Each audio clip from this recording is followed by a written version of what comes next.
Now the second thing, the circumstances. What do you mean by a circumstance of an activity? And morally speaking, they are the conditions super added to the essence of the moral act. They are the super added conditions to the essence of the moral act and affects its moral character. So when I do a particular thing and when somebody else is doing that particular thing, the gravity of morality may not be the same. When I do a particular thing this time and somebody else is doing in another time, the gravity may differs. And again, why I do that particular thing and why that person is doing that particular thing, again it differs. So these circumstances are very, very important in our judgment. So that is why it is that these are the super added conditions attached to the essence of a moral act. And we have 7 circumstances. They are 7 in number. They are who, what, where, by what means, why, how, and when. These are the questions we have to answer as circumstances. Who is the agent of that activity? Who is specifically the quality of the person? Who is doing that? It can be me or you or anybody else. Second, what is the quantity and quality of the moral object? What we are doing, the particular activity.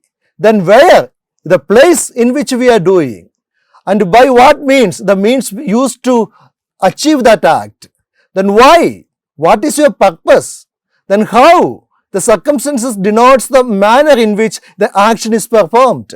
And when, the time involved in this action. All these things are very, very important in determining whether an activity is good or evil. That is why it is called the circumstances. For example, you take an objectively indifferent act. That means neither good nor bad. Intrinsically and essentially they are neither good nor bad, but just like a driving, okay. It's objectively an indifferent act. Objectively speaking, it is an indifferent act. But the gravity of morality changes according to these circumstances. Who is doing that? Who is doing that? And we know a traffic rule driving, we know we have the speed limit. It may be 70 kilometers per hour or 80 or 90, and some places it is okay above 100 according to the conditions of the road. Suppose this road is having the limit of 70 kilometers, and when you drive more than 70 kilometers, then you will be penalized. No doubt. On the other hand, if in your place, if it is an ambulance driver and it is an ambulance carrying a patient and driving, no rule is there. He can go over 70, 80, 90, 100 according to the capacity of the vehicle and his driving practices. So now the question, hey, the rule is rule, no, but no, there is difference because of the circumstances. Who is doing that? In any activity, this difference is there. Who is doing that? Then second, what he is doing and where he is doing. Again, the where is an important thing. The place in which we are doing a particular thing. Certain things is okay with our own personal room. Okay, no problem. But it cannot be done in the church or in a public place. You can take a bath in your personal bathroom without bothering about others. But you cannot do the same thing in an outside place because the place is very, very important. And by what means, why, how, when, all these things are very, very important in determining the circumstances, and it will affect either positively or negatively our moral character. So what are the principles? The circumstances contribute to our moral character. What are the principles? At least we can find 4 principles very, very important in judging our activity basing on these circumstances. First, an indifferent act. That means it is not intrinsically and it's by nature either good or not bad. It is called an indifferent act. An indifferent act may become morally good or evil through the attending circumstances. It may either become good or it may become bad because of the circumstances. As the example, same example, the driving the vehicle, and the circumstances make the difference. If you are a private person and driving and just crossing the limit, then you will be penalized. If it is an ambulance driver or a police or somebody in traffic, that may not affect them. So an indifferent act may become good or evil due to particular circumstances. That's the first thing we have to note. Second, an objectively good act may become morally evil. An objectively good act may become morally evil because of the circumstances. Example, an objectively good act, fasting. Fasting is something good, and all the religions proposing fasting. And nobody will say fasting is evil.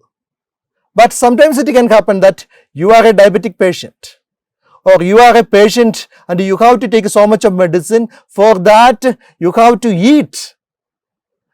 And if you are not eating and taking the medicine, that will affect you negatively and your condition will be very worse.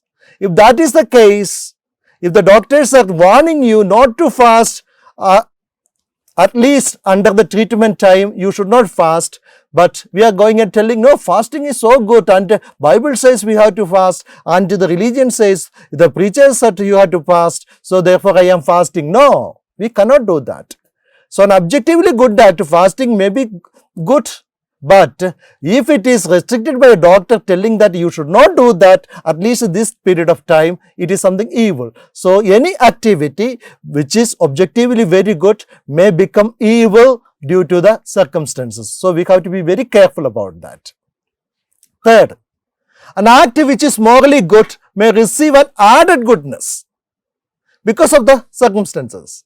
It is an act which is good in itself, but it may receive added goodness because of the circumstances. For example, feeding the poor is a good act. Feeding the poor is a good act. And one day when you come for the meals, and there is only a very little thing and it is not even enough for you, and you start eating, then you suddenly notice that a poor man is coming and begging or asking for food, and you are forsaking your appetite and you are just giving everything to that poor man. You see the added goodness of that particular act there. So the circumstances can make a morally good act with an added goodness. And the fourth point is the most important one. A morally evil act cannot become good due to any circumstances. When an act is intrinsically and by nature evil, by any circumstances, you cannot make it good. Example, murder, killing, stealing, telling lie. So many things are there. And many times we think that by this particular act, if we can achieve a good end, a good purpose, then we can do it. No, it is not at all allowed in morality. By telling lie in the court, you may be able to achieve something very great. Release of some of your dear ones. Some cases may go for you, which was actually against you, but by telling lies there, you can win the case. So you believe that by telling a lie, if I can do that, then why can't I do that? But it is morally something very evil. Why? Because a morally evil act cannot become good due to any circumstances. So these are the four principles under the category of circumstances, how it will affect our moral character. Then finally, the end or the purpose.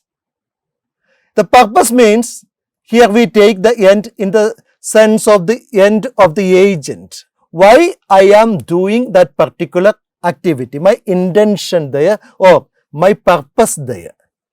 Now, what are the principles? The same four principles also applicable here as we speak about the circumstances.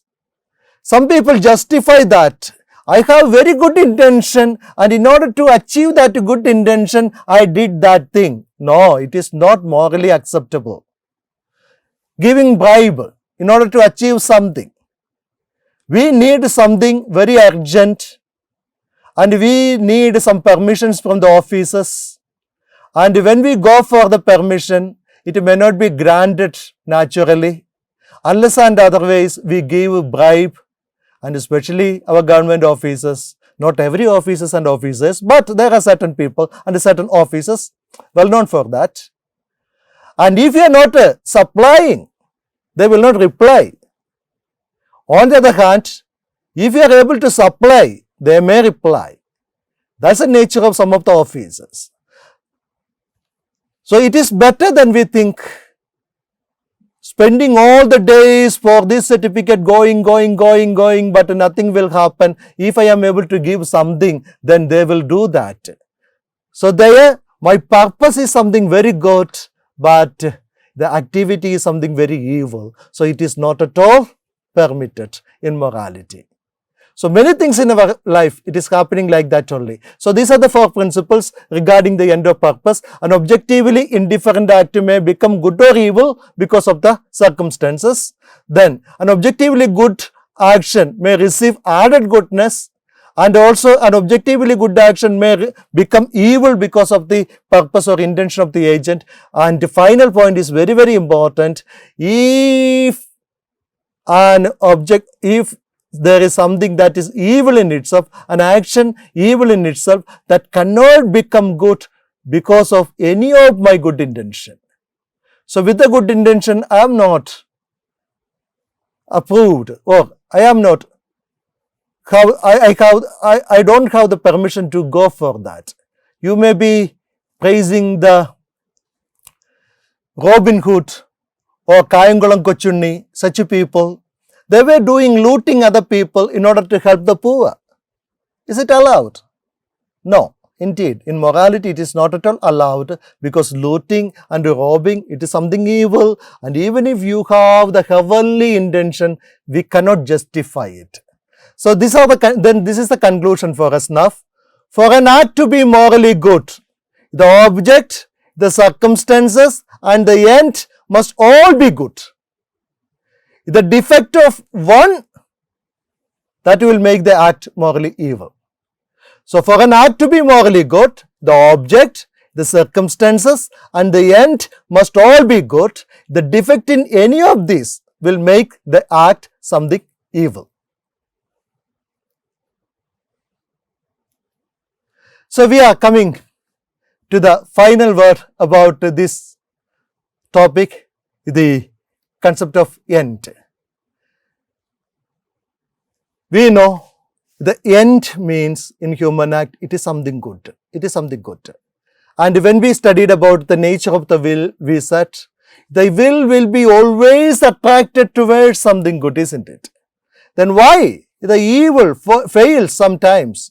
It is because of the intellect in understanding what is good and evil.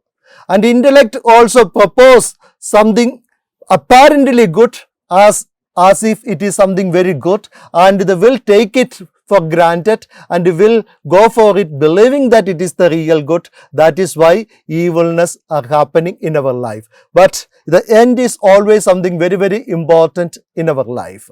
Then we cannot have infinite number of ends. Why?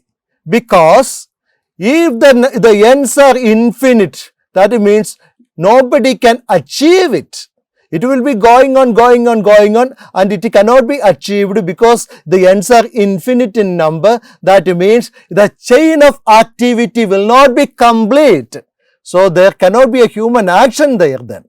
One unit will lead the other, but the long chain, there must be an ultimate end. Otherwise, we cannot actualize it. Therefore, we cannot have an infinite number of ends, and this principle you will study in your metaphysics. Therefore, there must be an absolutely ultimate end in human life. There must be an absolutely ultimate end in human life, and according to St. Thomas Aquinas and according to Christian philosophy, it is the happiness, the ultimate happiness that can be achieved only in heaven, and that is called the beatific vision. We conclude like this: if all these determinants are morally good, the act itself is morally good. If any of these determinants is morally evil, the act itself is morally evil. I repeat, if all these determinants that are object, circumstances and the end or the purpose of the agent are morally good, the act itself is morally good. If any of these determinants is morally evil, the act itself is morally evil. That was our conclusion. But the problem is that how can we know that whether and when an object, the circumstances and the end is good or evil? Whether and when an object, circumstances or an end is good or evil. This question leads us to the problem of the norm of morality or the criterion of morality. So now what we are going to study is about the norm and the criterion of a genuine morality. What do you mean by a criterion? A moral criterion is a rule or a test by means of which we are able to discriminate between what is morally good and what is morally evil. Once again, a moral criterion is a rule or a test according to which or by means of which we are able to discriminate between what is morally good and what is morally evil. And what's a moral norm? A moral norm of morality is an objective standard or an objective rule or a principle which determines the morality of an act in itself. Again, a norm of morality is an objective standard or a rule or a principle which determines the morality of an act in itself. Just I give an example. This is my watch, and I believe that it shows the correct timing. And what guarantee that I have that this is the correct time? Or you have your own time machines. And what guarantee that you have that all these machines are showing the correct time? If you check with one another, there may be some differences of seconds or minutes, even hours. So whose watch or what clock is the genuine clock or showing the genuine time, the real time? How to understand? So we have the GMT, the Greenwich Mean Time, as a norm, an objective standard. So whenever there is a problem, we have to refer. Then we can say that, okay, this is the exact time, and according to that calculation, we can adjust our own machines. Or else, when you go to the market and want to buy 5 kilos or 5 kg tomato or potato or anything, and what guarantee that what all you get from the market are exactly 5 kg, 5 kilos. So there must be a standard of weight, and when you are able to refer to that, then you can say and you can be confident enough that yes, it is exactly 5 kilos. So that's the meaning of a norm or a criterion. So in the world, for everything there will be a criterion to refer. And in morality also, we should have certain criterion in order to distinguish between what is morally good and what is morally evil. And what should be the qualifications for this criterion? If it should be a genuine criterion or genuine norm, it should have certain basic qualifications. And St. Thomas Aquinas proposing at least 5 qualifications for a genuine norm or a genuine criterion. First and foremost, it must be unchangeable. It must be unchangeable. If it would change, there would not be a fundamental stability there. Example, the time factor, time. If the time is changing according to the interest of the people, no, there will not be a stability, fundamental stability there. If the measurement is changing according to the interest of the people, there will not be a stability, fundamental stability there. Therefore, a norm or criterion must, first of all, it must be unchangeable, and it is so much applicable in our moral judgments also. So, a fundamental stability in morality, we need a genuine norm or a criterion for morality, how to discriminate between what is good and what is evil. Example, murder or adultery, for instance, might be morally evil at one time and morally good at other times. It cannot be accepted. Murder or adultery. And people cannot say that in our time, in our place, in our country, in our region, it is already valid. We can go for that. No, it cannot be. Then we cannot say that it is a moral community. Therefore, fundamentally, it should be unchangeable. That's the first criterion for a genuine morality. Second, it must be universal so that it will be applicable to all human persons. The second criterion is this. It must be universal. That means for everybody in this world, it should be the same. It should be the same. As time should be same, or the weight should be same, or the measurement should be same. The same way, the moral principles, if it should be a genuine criterion for morality and judgment, it must be changing. It should not be changing. Therefore, it must be universal. Universal. So, it must be unchangeable, and second, it must be universal. The third criterion, it must be accessible to all. Accessible to all meaning every man who wants to acquire that knowledge, wanted to know that, this must be available to them. This must be available to them. And it must be, at least the basic fundamental principles must be accessible to them without much difficulty. At least not every details. It may not be possible. But at least the very fundamental things must be accessible to the people, those who want to know them. Otherwise, they cannot follow the criterion at all. So, therefore, it must be accessible to all. That means by my own capacity, I can understand that. Then, the fourth one, it must be applicable to all human conditions or all conditions of human life. It must be applicable to all conditions of human life. The individual must be able to make all his actions conform to this norm.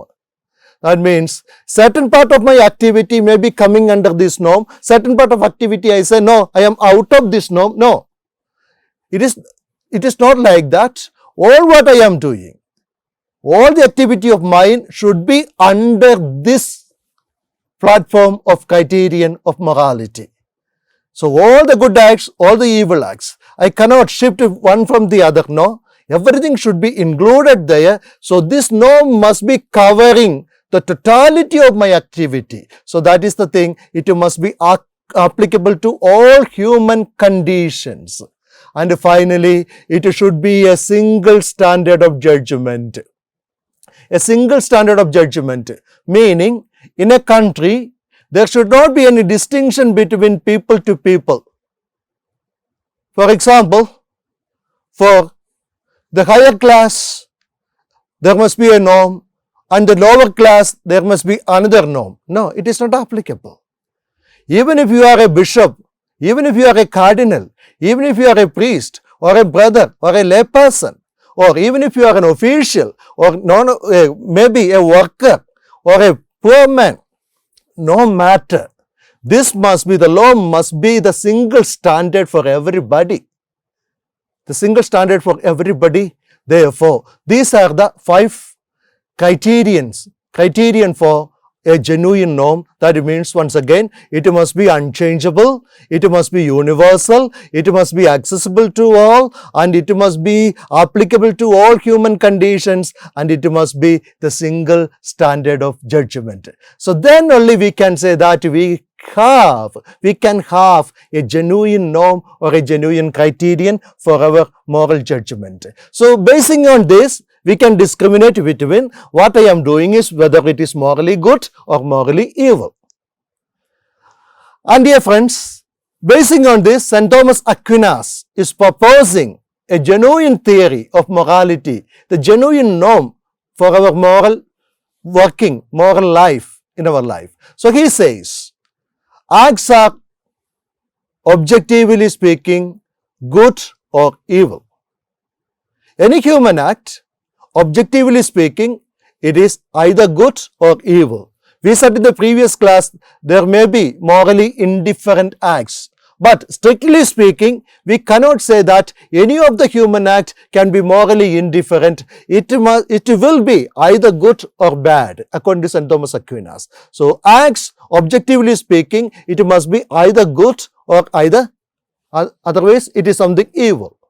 From where this goodness or evilness is coming? This is a question.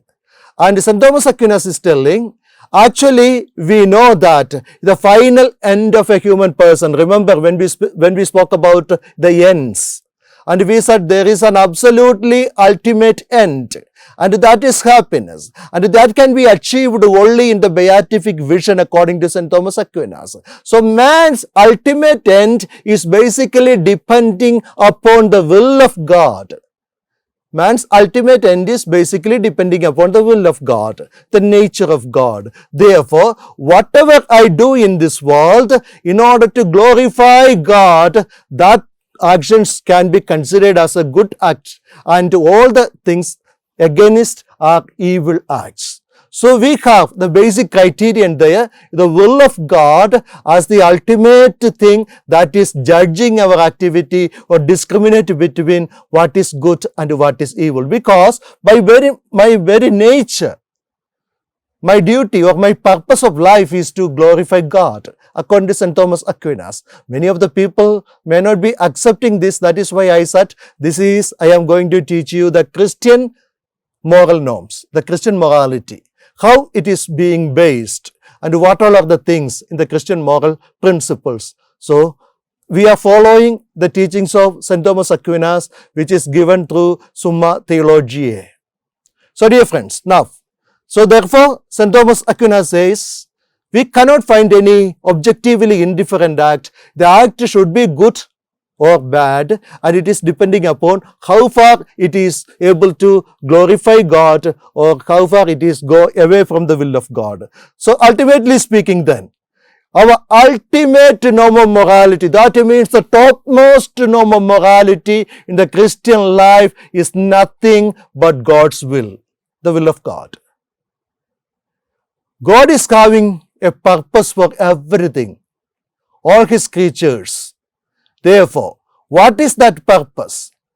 By their own nature, they have to glorify God. So for man, for ourselves then, the ultimate norm of morality is nothing but the will of God. That is why Jesus said, be perfect as your heavenly Father is perfect. So we have no other norms needed. Only whenever there is a confusion in our life, what to do or what should not we have to do, then look at God, His will, then we can understand that, yes, this is the way I have to move, this is the way I should not go. So as an ultimate norm of morality for us, nothing but God's nature, that's the will of God. But there is a problem. What's the problem here? We said all those 5 criterion are fully in God's will, because we cannot find anything unchangeable. We cannot find anything universal more than that. And accessibility, applicability, and it can be the single standard for everybody, because everyone is the creation of God. Therefore, all the 5 criterions are being fulfilled there, but only with a little bit of problem. The 4th criterion, the accessibility. The accessibility. That means in particular life situations, people may stumble whether it is morally good or morally evil, and actually what is God's will here. This confusion will be always here. Therefore, they go and approach the people concerned, the theologians or the counselors, and asking, okay, discern for me what is God's will in this particular situation. Whenever there is a confusion in morality, how I have to proceed. And for ordinary people, it is very difficult because only the basic principles are accessible to us, but the details, how to move in this particular moment, I'm in confusion. So that is something very, very difficult in our life. So the accessibility in its minute things, it is very difficult because, not because of the problem with God and God's will, but it is the problem with our intellect and our capacity to understand and comprehend. Therefore, we need something very intimate to us. That means something very closer to us so that we can refer it, then we can proceed. So, this as a second grade, then we need a proximate norm.